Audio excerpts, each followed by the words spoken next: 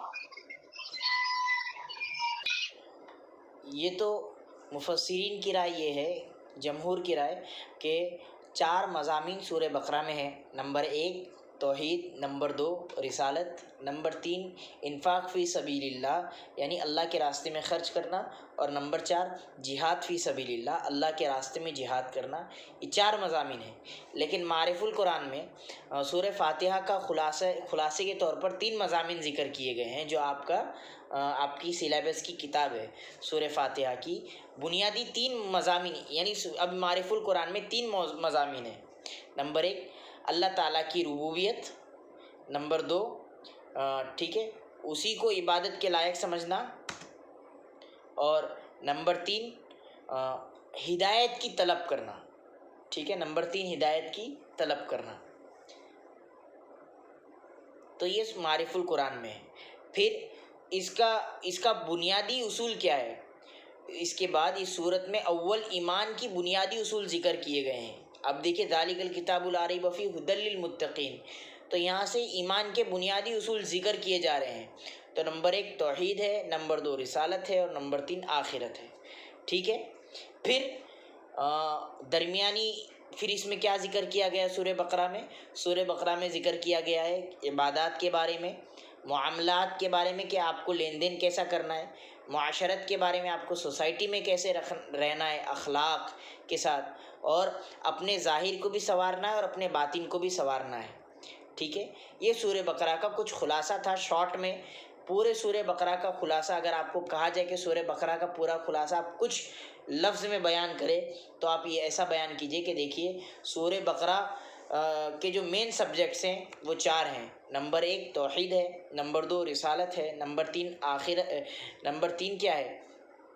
انفاق فی سبیل اللہ، اور نمبر 4 جہاد فی سبیل اللہ. ٹھیک ہے. یہ 4 چیز سورہ بقرہ کا سبجیکٹ ہے. پھر اس میں 3 مضامین اہم ہیں، 3 مضمون اہم ہیں.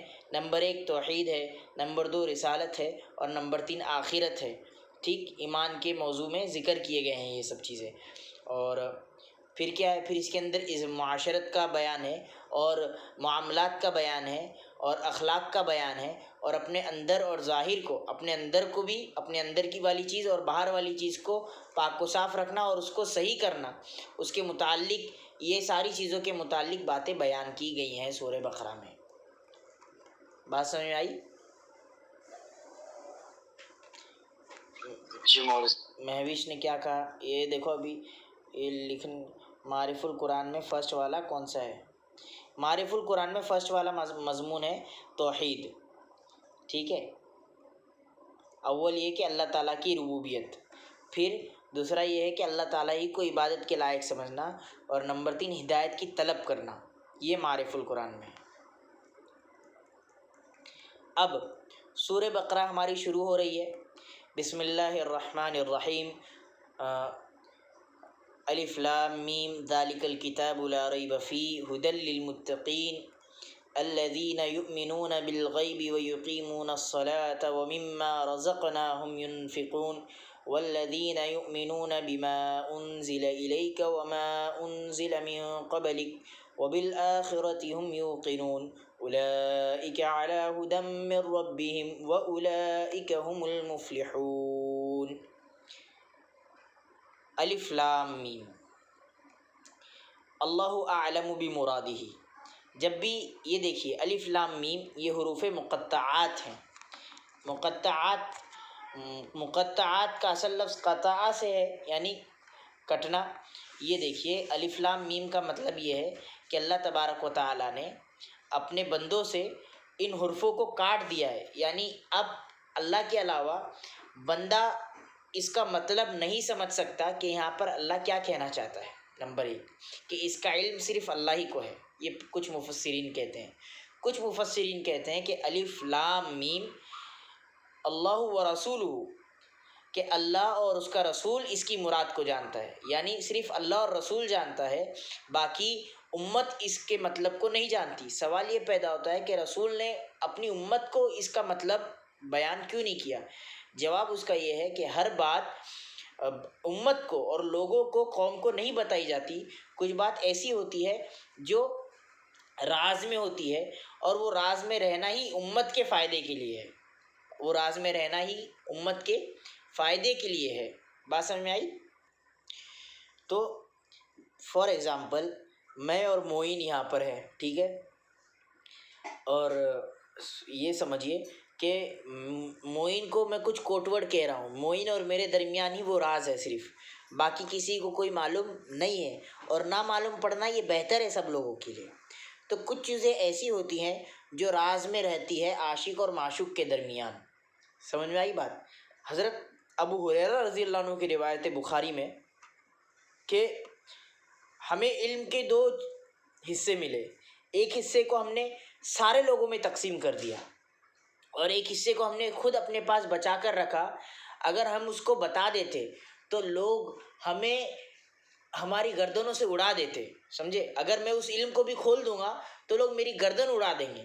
تو یہ بات ہے کہ ہر چیز بتانی نہیں ہوتی ہے. سمجھدار آدمی وہی ہے جو ہر جگہ ہر ایک بات منہ سے نہ کھول دے. اب میں بھی بہت ساری چیزیں پڑھ کے آتا ہوں، دیکھ کر آتا ہوں، لیکن جو چیز آپ کے لیے مفید ہے، جو چیز آپ کو سمجھ میں آئے گی، میں وہی بتاتا ہوں. تو آپ یہ بولو گے کہ سب چیزیں کیوں نہیں آپ بتاتے ہو ایک ساتھ، جتنا آپ سب کچھ دیکھ کر آتے ہو؟ تو جواب اس کا یہ ہوگا کہ میں اگر بتانے پہ آؤں گا تو آپ کی ایک آیت بھی ایک دن نہیں چلے گی. صحیح ہے نا معین؟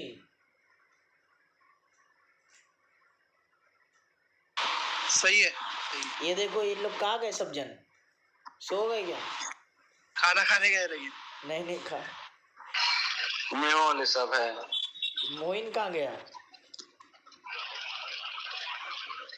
جی تو اب اس کا مطلب میں بتا رہا ہوں. الف لام میم حروف مقطعات ہیں. یعنی مقطعات کا مطلب کیا ہے کہ اللہ تبارک و تعالیٰ نے ان حروفوں کو بندوں کے ریلیشن شپ سے کاٹ دیا. یعنی بندوں کو اس کا علم نہیں ہے، صرف اللہ تبارک و تعالیٰ کو ہے.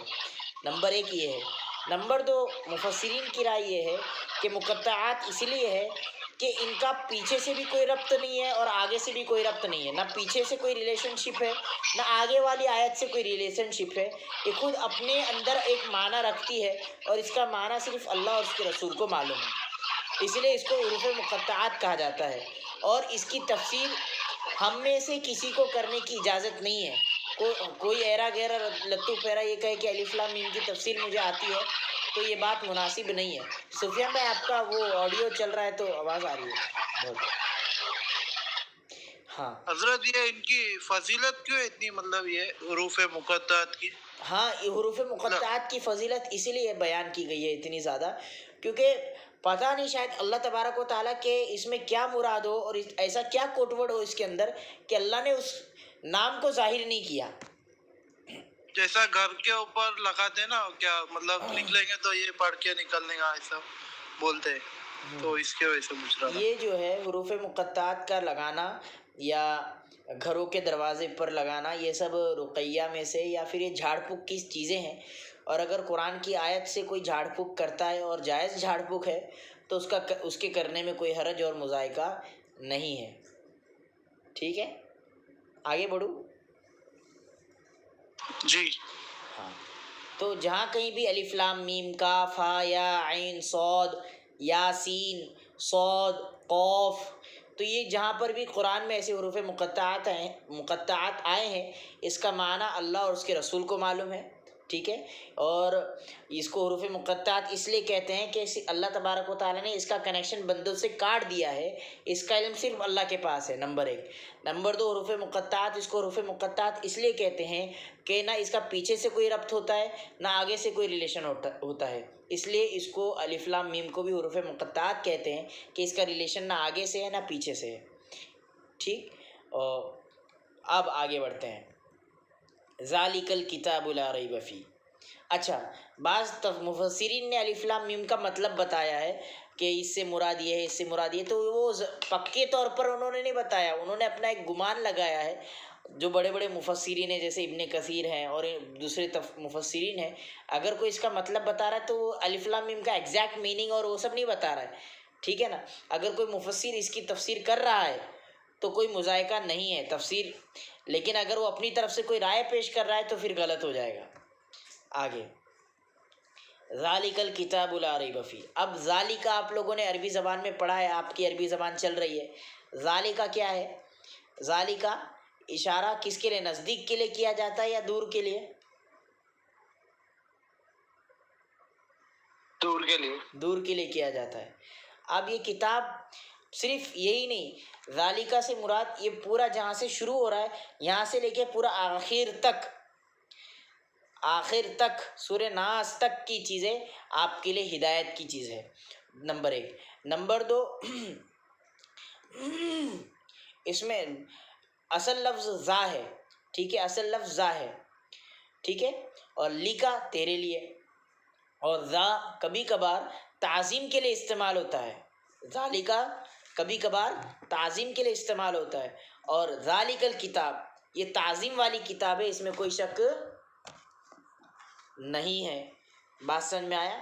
اب لا ریبہ، لا کے معنی نہیں، ریبہ کے معنی شک، ہی کیا ہے؟ یہ کتاب کی طرف لوٹ رہی ہے. لا ریب فیہ، اس میں کوئی شک نہیں ہے. شک کرنے والوں کو شک ہے. کیوں شک نہیں ہے؟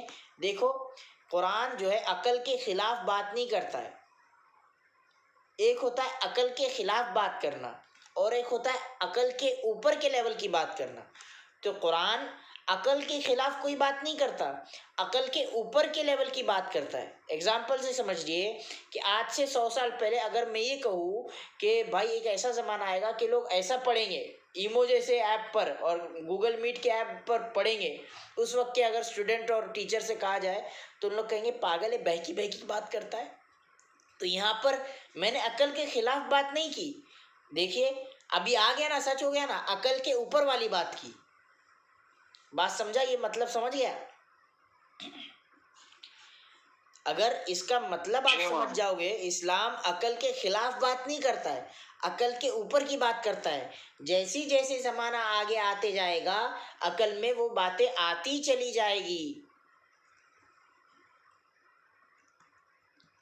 اب ہدن للمتقین، یہ متقیوں کے لیے، اللہ سے ڈرنے والوں کے لیے. تقا کے معنی آتے بچنا. ٹھیک ہے. تو متقین بچنے والوں کے لیے، کس سے بچتے ہیں؟ وہ گناہ سے بچتے ہیں. تو ہدن یہاں ہدایت ہے گناہ سے بچنے والوں کے لیے. تو ہدایت کا یہاں کون سا درجہ آ رہا ہے بتاؤ؟ پہلا ہے، دوسرا ہے یا تیسرا ہے؟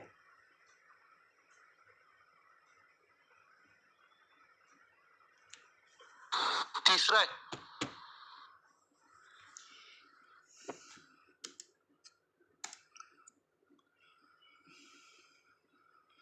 موین یہ لیپ ٹاپ دیکھو کیسا ہوتا ہے. کیا بند چالو ہو رہا ہے ڈسپلے کی وجہ سے؟ کیا معلوم، وائر لوز ہے بولتا ہے. یا پھر ایم بی فل ہو گئی ہوگی آپ کی. نہیں کچھ ہے ہی نہیں، وہی ڈسپلے کا ہے، اس کے اندر کچھ نہیں ہے. گرا ہو سب تو نہیں نا. ہدن للمتقین، اب بچنے والوں کے لیے ہدایت ہے. یہاں ہدایت کی تیسری قسم مراد ہے.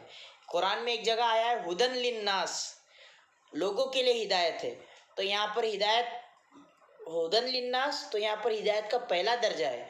اور ہدن للمتقین یہاں پر ہدایت کا تیسرا درجہ ہے. بات سمجھ میں آئی؟ اور آپ کو ٹرانسلیشن سمجھ رہا ہے؟ ذالک الکتاب یہ ایسی کتاب ہے جس میں کوئی شک نہیں ہے، اور گناہ سے بچنے والوں کے لیے یہ ہدایت کا سامان ہے۔ گناہ سے بچنے والے، اور گناہ سے کون بچتا ہے؟ جو اللہ سے ڈرتا ہے وہی گناہ سے بچتا ہے، تو اللہ سے ڈرنے والوں کے لیے یہ ہدایت ہے۔ الذین، آپ عربک گرامر میں الذین کے بارے میں پڑھو گے کہ الذین یہاں پر کیوں ہے، جو مولانا ثاقب صاحب آپ کو پڑھا رہے ہیں۔ الذین یؤمنون، یؤمنون یعنی جو ایمان لاتے ہیں، بالغیبی، غیب پر، ٹھیک ہے، ویقیمون الصلاۃ، اور نماز ادا کرتے ہیں۔ اقامہ یقیم اقامتاً کے معنی آتے ہیں سیدھا کرنا، ٹھیک ہے، اور نماز سیدھی کرتے ہیں، تو اس سے خشوع اور خضوع مراد ہے۔ کیا مراد ہے یہاں پر؟ یقیمون اقامت سے بنا ہے جس کے معنی سیدھا کرنے کے، اور نماز کا سیدھا کرنا یہ ہے کہ اس کے آداب خشوع اور خضوع کے ساتھ ادا کیا جائے اس کو۔ اب خشوع اور خضوع کیا ہے وہ آگے ہم سمجھیں گے۔ پھر آگے ایک لفظ استعمال ہوا ہے رزقناہم، رزقناہم جس کے معنی یہ ہے کہ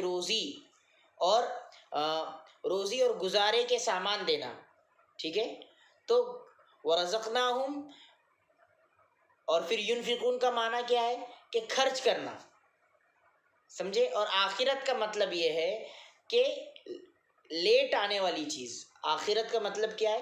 مؤخر، بعد میں آنے والی چیز۔ چونکہ دنیا پہلے ہے، دنیا کے بعد آخرت ہے، اسی وجہ سے عالم آخرت کہا جاتا ہے۔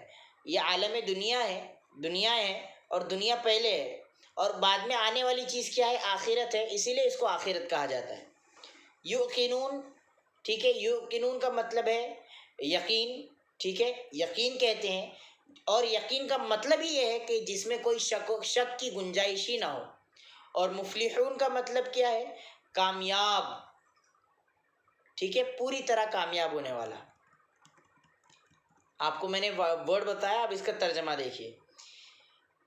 اس کتاب میں کچھ شک نہیں، اور راستہ بتاتی ہے اللہ سے ڈرنے والوں کو، ٹھیک ہے، جو یقین کرتے ہیں اندیکھی چیزوں پر، ٹھیک ہے، اور قائم رکھتے ہیں نماز کو، اور جو ہم نے روزی دی ہے وَرَزَقْنَاهُمْ يُنْفِقُونَ، اور ہم نے جو ان کو روزی عطا کی ہے، جو گزارے کے سامان ہم نے ان کو دیے ہیں، اس میں سے خرچ کرتے ہیں۔ ينفقون کے معنی خرچ کرنا، وہ خرچ کرتے ہیں اور کرتے رہیں گے، ينفقون، ٹھیک ہے۔ وَالَّذِينَ يُؤْمِنُونَ، اور جو ایمان لاتے ہیں اور لاتے رہیں گے، جو کچھ ہم نے آپ پر جو کچھ اتارا گیا ہے، الیکا سے مراد اے نبی جی ہم نے آپ پر جو کچھ اتارا ہے، اور آپ سے پہلے والے پر جو کچھ اتارا ہے، وہ ان سب پر ایمان لاتے ہیں۔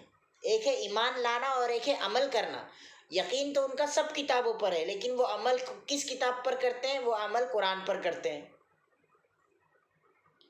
اور وَبِالْآخِرَةِ هُمْ يُوقِنُونَ، اور آخرت کو وہ یقینی جانتے ہیں، یعنی وہ یہ جانتے ہیں کہ آخرت آنے والی ہے۔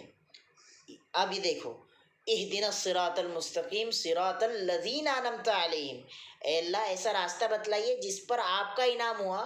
تو آپ کا انعام کن کن پر ہوتا ہے؟ اللہ تبارک و تعالیٰ یہاں یہ بتا رہے ہیں، الذین یؤمنون بالغیب ویقیمون الصلاۃ، وہ لوگ جو ایمان لاتے ہیں غیب پر اور نماز قائم کرتے ہیں، اور جو کچھ ہم نے گزارے کے سامان ان کو دیے ہیں ان میں سے خرچ کرتے ہیں، اور وہ ایمان لاتے ہیں جو کچھ آپ پر اتاری گئی ہے اور آپ سے پہلے نبیوں پر جو کچھ اتاری گئی ہے وہ ان سب پر یقین رکھتے ہیں، اور یہاں تک کہ وہ آخرت کو بھی مانتے ہیں۔ یہی وہ لوگ ہیں، اہدنا الصراط المستقیم اولئک علی ھدی، یہی وہ لوگ ہیں جو ہدایت پانے والے ہیں اپنے رب کی طرف سے، اور جب ہدایت مل جاتی ہے انسان کو، وَأُولَئِكَ هُمُ الْمُفْلِحُونَ، تو وہ انسان کامیاب ہو جاتا ہے۔ بات سمجھ میں آئی؟ جی مولانا، جی حضرت۔ ہاں، تو سمجھ گئے؟ آگے بڑھتے ہیں۔ حروف مقطعات کی بحث ہم نے آپ کو بتا دی۔ اب ذالک الکتاب لا ریب فیہ، یہاں پہ لفظ ذالک کیوں آیا ہے اس کا بھی ہم نے آپ کو بتلا دیا۔ پھر اس کے بعد ھدی للمتقین کے بارے میں بھی ہم نے آپ کو بتلا دیا۔ متقین کی خاص صفات کیا ہے؟ اس میں 2 صفات گنوائی گئی ہیں۔ ایک یہ کہ ان کے عقائد اور نظر، ھدی للمتقین الذین یؤمنون بالغیب، تو یہاں پر پہلے عقیدہ، بیلیف بتایا گیا ہے کہ ان کا یقین کیا ہے کہ وہ غیب کی باتوں پر ایمان لاتے ہیں۔ پہلے یہاں پر ان کے عقائد کو ذکر کیا گیا ہے، بعد میں اعمال کو ذکر کیا گیا ہے. یہاں میں آپ کو تھوڑا ڈیفائن کرتا ہوں، شاید نہیں سمجھا ہوگا کہ یہاں پر دیکھیے ایمان ہم دو چیزوں پر لاتے ہیں. ایک تو ہمارے عقیدے پر ہمارا فیتھ، ہمارا بلیف صحیح ہونا چاہیے. نمبر دو ہمارے اعمال صحیح ہونے چاہیے. جس بندے کا فیتھ صحیح نہیں ہے، میں بات کہتا ہوں، یہ بات آپ نوٹ کیجئے گا، جس بندے کا فیتھ صحیح نہیں ہے، جس بندے کا عقیدہ صحیح نہیں ہے، اس کا عمل اس کو آخرت میں کامیاب نہیں بنا سکتا. دنیا میں شاید اس کا انعام، اس کا بدلہ، اچھے عمل کا بدلہ دنیا میں مل جائے، لیکن آخرت میں اس کے فیتھ اور عقیدے کی بگاڑ کی وجہ سے اس کو آخرت میں کامیابی نہیں ملے گی. اور جو بندے کا فیتھ صحیح ہو، بلیف صحیح ہو، عقیدہ صحیح ہو اور عمل خراب ہو، اس کا عمل خراب ہو، تو دنیا میں اس کو سزا بھی ملے گی اس کے عمل کی، یا بچ جائے گا یہاں پر، اور آخرت میں اس کے عمل کی سزا اگر اللہ چاہے گا تو دے گا، اور اگر اللہ نہ چاہے گا تو نہیں دے گا. لیکن پکی بات یہ ہے کہ ایک نہ ایک دن وہ جہنم سے نکال کر جنت میں ڈال دیا جائے گا، کیونکہ اس کا عقیدہ اور بلیف صحیح تھا، جس کو ایمان کہا جاتا ہے.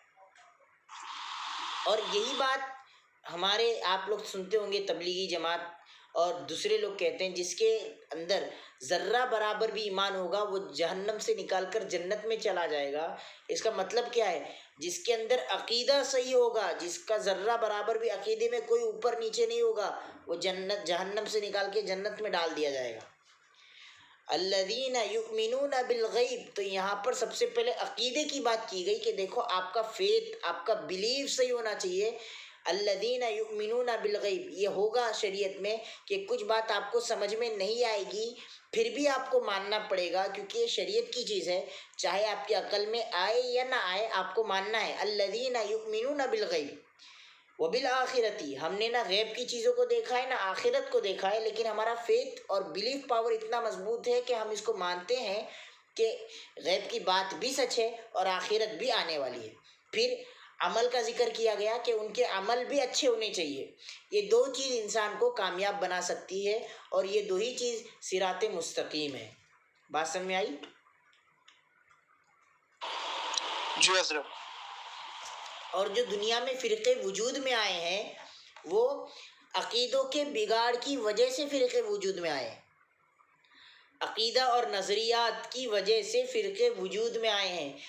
73 فرقوں میں سے ایک فرقہ جنت میں جائے گا، تو کون سا فرقہ جنت میں جائے گا؟ وہ فرقہ جنت میں جائے گا جو عقائد اور نظریات کی بنا پر صحیح ہو، جو عقیدے اور نظریات اس کے قرآن اور حدیث سے ملتے ہوں، اہل سنت والجماعت والے اس کے عقیدے ہوں گے، تو وہ جنت میں چلا جائے گا. اور باقی 72 فرقے عقیدے اور نظریات کی بنا پر قرآن اور حدیث سے میچ نہیں ہو رہے ہوں گے، مراد ربانی سے میچ نہیں ہو رہے ہوں گے، وہ جہنم میں ہی رہے گا.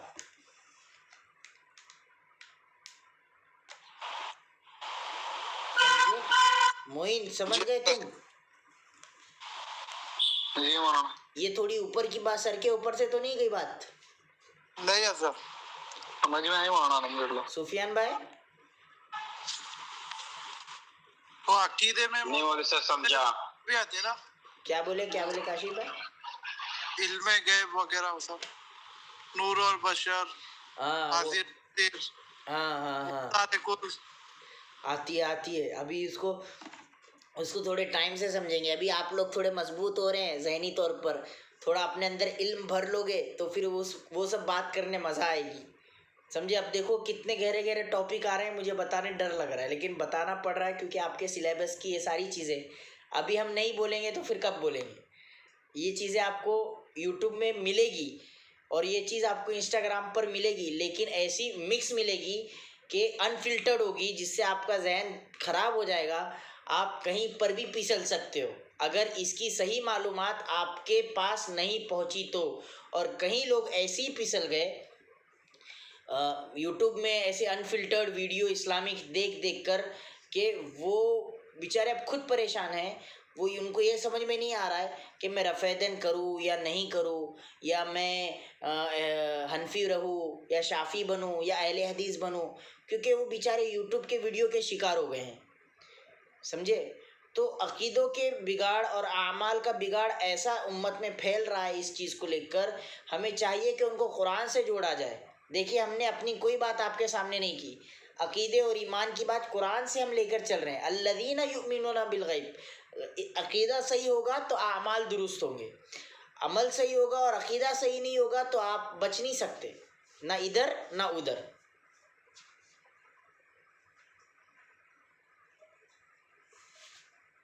آگے بڑھیں گے؟ جی حضرت۔ نوٹ کر رہے ہو نا؟ کچھ چیزیں نوٹ کیا کرو جو آپ لوگوں کو امپورٹنٹ لگتی ہے۔ آگے بڑھتے ہیں۔ جی ماں۔ یہ لیپ ٹاپ بہت دھوکہ دے رہا ہے۔ نمبر 1، پہلا مسئلہ دیکھیے، ایمان کی تعریف۔ آپ لوگ بہت ایمان کرتے ہوں گے، اور ایمان بننا چاہیے، بنانا چاہیے، ایمان کی فکر کرنا چاہیے۔ ایمان کی تعریف کیا ہے؟ سمجھے؟ ایمان کی تعریف کو قرآن نے یؤمنون بالغیب کے صرف 2 لفظوں میں پورا بیان کر دیا۔ ہم کہتے ہیں نا ایمان بناؤ، ایمان بنانے سے بنے گا، لیکن ایمان کی تعریف کیا ہے؟ ایمان کی تعریف قرآن نے 2 لفظوں میں کر دی، یؤمنون بالغیب۔ ان 2 لفظوں میں پورا ایمان اللہ تبارک و تعالیٰ نے کر دیا۔ ایمان کی تعریف کو قرآن نے یؤمنون بالغیب کے صرف 2 لفظوں میں پورا کر دیا۔ لفظ ایمان اور غیب کے معنی سمجھ لیں گے تو ایمان کی پوری حقیقت اور تعریف ہم کو سمجھ میں آ جائے گی۔ تو ہم کو ایمان اور غیب کو سمجھنا پڑے گا۔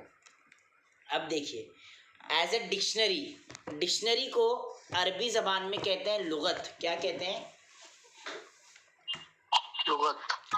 لغت، اور اردو میں بھی کہتے ہیں لغت۔ تو آج کے بعد سے میں لغت کے علاوہ ڈکشنری نہیں بولوں گا، یہ آپ لوگ سمجھ جائیں گے۔ لغت بولے تو ڈکشنری میں کہہ رہا ہوں۔ لغت میں آپ کی عربی کا بھی لیکچر تھا آج، وہ دیکھتے ہیں مولانا کا کیا ہے مسئلہ، میں نے ان کو لنک ہی نہیں بھیجا۔ بولو تفسیر چل رہی تو مولانا؟ ہاں، 1 منٹ ان کو اطلاع تو کر دوں کہ آج بچے بھی کم ہیں تو آپ مت لیجئے بول کے۔ رکو ان کو بول دیتا ہوں، شاید وہ انتظار کر رہے ہو، ان کو بھی صبح کالج جانے کا ہوتا ہے۔ ریکارڈ ہو رہا ہے نا مولانا؟ ہاں ہو رہا ہے۔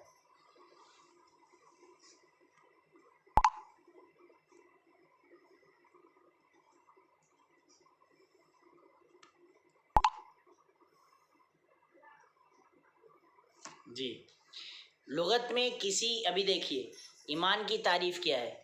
ایمان کی تعریف یہ ہے لغت میں کہ کسی کی بات کو کسی کے بھروسے پر یقینی طور سے مان لینے کا نام ایمان ہے۔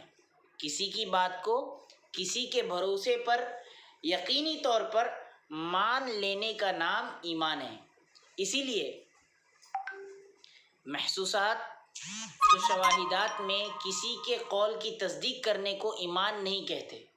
مثلا کوئی شخص سفید کپڑے کو سفید یا کالے کو کالا کہہ رہا ہے، اور دوسرا اس کی تصدیق کر رہا ہے، اس کو تصدیق کرنا تو کہیں گے، ایمان لانا نہیں کہیں گے، کیونکہ اس تصدیق میں قائل کے اعتماد کو کوئی دخل نہیں ہے۔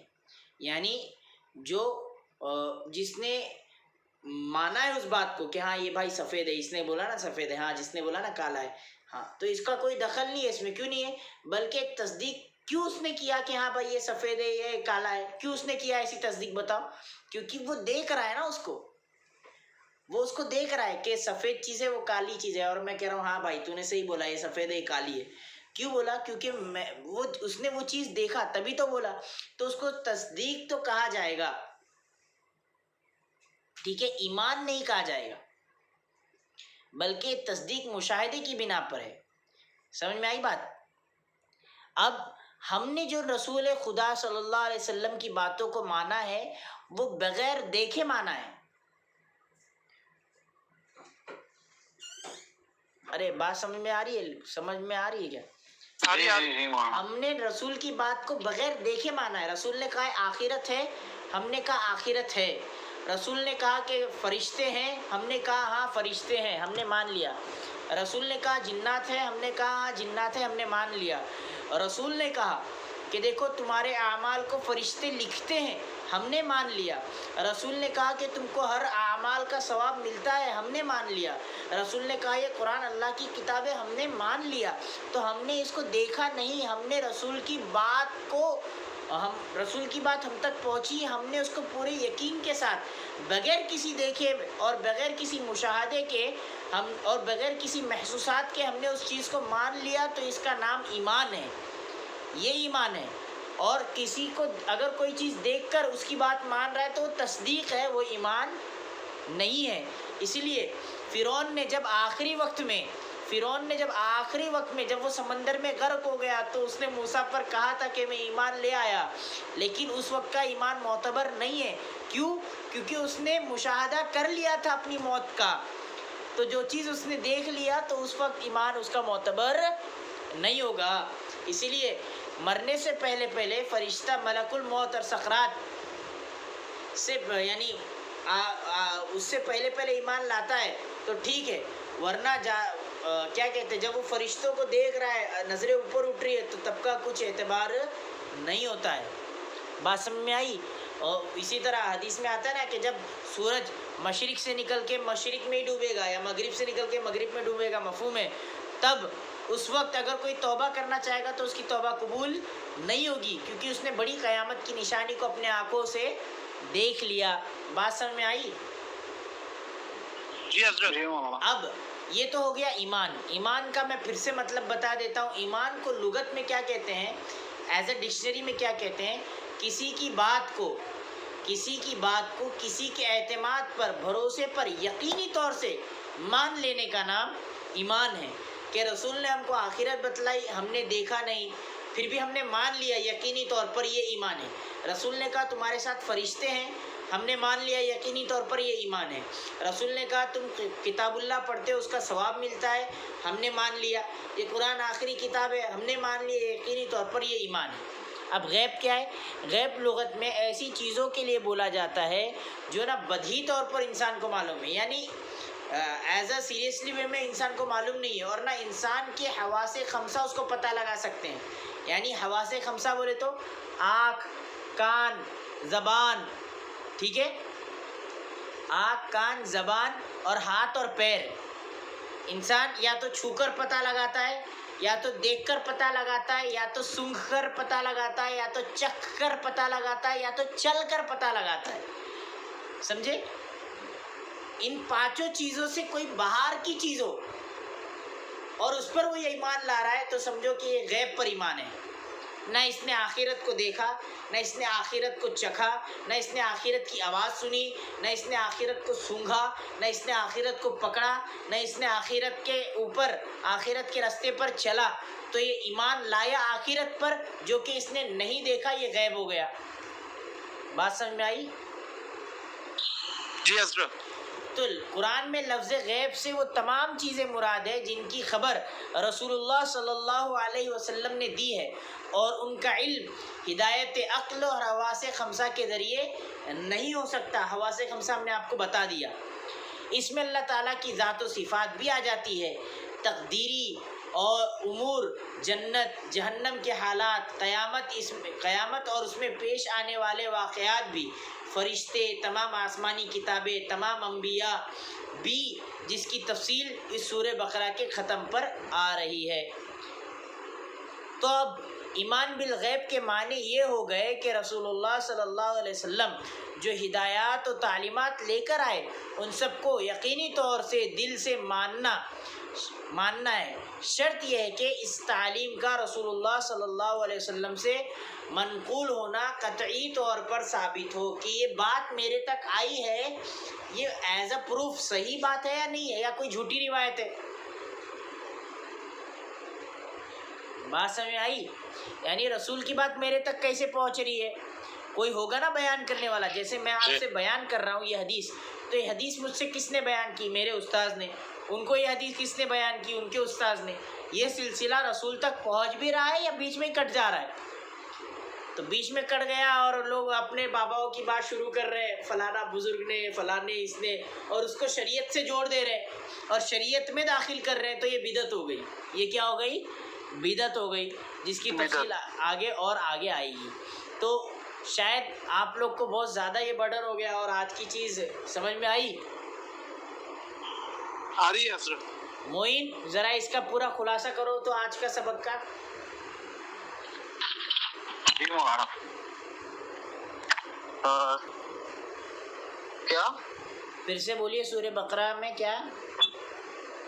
سورہ بقرہ میں نے جہاں سے لکھنا چالو کیا تو برو، سورہ بقرہ کی 10 ایسی آیتیں ہیں جس کے پڑھنے سے ہم اللہ کی پناہ میں رہتے ہیں جن جنات شیطان سے. جو ہے شروع کی 4 آیت، پھر اس کے بعد کی 3 آیت، پھر آیت الکرسی اور آخری کے 3 آیت. اور اس کے بعد یہ ہے کہ سورہ بقرہ کے اندر ہزار طریقوں سے حکم دیا ہوا ہے اور 1000 رکنے والی باتیں ہیں. یہ کون کہہ رہے ہیں؟ ابن العربی کہتے ہیں، ابن عربی. ابن العربی. ہاں، ہم نے اپنے بزرگوں سے سنا ہے. بولو آگے بولو. ہاں، 1000 حکمت یعنی وزڈم کے باتیں ہیں اور 1000 خبر یعنی کہ پچھلے لوگوں سے جو ہو چکی ہے ان کی باتیں ہیں. اور سورہ بقرہ جو ہے یہ 4 موضوع پر ہے، جو کہ ہے توحید، رسالت، انفاق فی سبیل اللہ، جہاد فی سبیل اللہ. اور پھر اس سے ریلیٹڈ بھی ہے کہ معاملات اپن اگر لوگوں کو ایسا بولتے تھے کہ بعد میں آن لائن پڑھائیں گے تم کو، ایسا ویسا، تو کوئی یقین نہیں کرے گا. لیکن ابھی وہ سب ہو رہا ہے تو وقت کے اعتبار سے لوگوں کو سمجھ میں آئے گا ایسا کہ جو ہم نے پہلے بولے تھے وہ صحیح تھا.